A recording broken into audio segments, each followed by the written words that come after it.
নেশার করাল গ্রাস থেকে যুব সমাজকে রক্ষা করতে হবে। বাল্য বিবাহ প্রতিরোধে যুবতীদের এগিয়ে আসতে হবে। পিতা মাতাকে হৃদয়ে স্থান দিয়ে রাখতে হবে, বৃদ্ধাশ্রমে নয়। এই তিন জ্বলন্ত সামাজিক অবক্ষয়ের বিরুদ্ধে ছাত্রছাত্রীদের এগিয়ে আসার আহ্বান জানান বিধায়ক সুশান্ত দেব। বুধবার নব স্বপ্নের উড়ান বিশেষ অনুষ্ঠানের মাধ্যমে কল্যাণপুর মণ্ডল এলাকার সমস্ত বিদ্যালয় থেকে মাধ্যমিক ও উচ্চ মাধ্যমিক পরীক্ষায় উত্তীর্ণ মেধাবী ছাত্রছাত্রীদের সংবর্ধনা জানানো হয়। এই মহতী কর্মসূচিতে উপস্থিত ছিলেন ত্রিপুরা প্রদেশ যুব মোর্চার সভাপতি তথা বিধায়ক সুশান্ত দেব, কল্যাণপুরের বিধায়ক পিনাকি দাস চৌধুরী, পঞ্চায়েত সমিতির চেয়ারম্যান সোমেন গোপ, মণ্ডল সভাপতি নিতাই বল সহ অন্যান্য বিশিষ্ট নেতৃত্বগণ।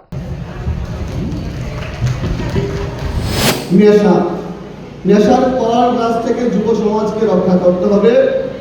নেশার বিরুদ্ধে আমাদের প্রতিবাদ করতে হবে। নেশার বিরুদ্ধে আমাদের সোচ্চার হতে হবে। দ্বিতীয় সামাজিক অবক্ষয় বাল্য বিবাহ।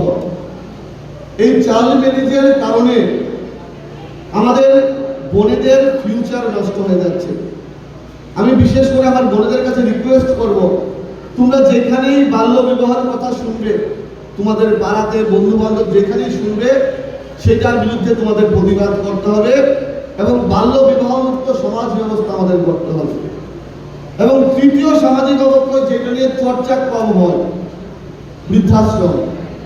আমাদের মা বাবা, আমাদের গার্জিয়ানরা কোলে পিঠে করে মানুষ করে, আমাদেরকে সুশিক্ষায় শিক্ষিত করে।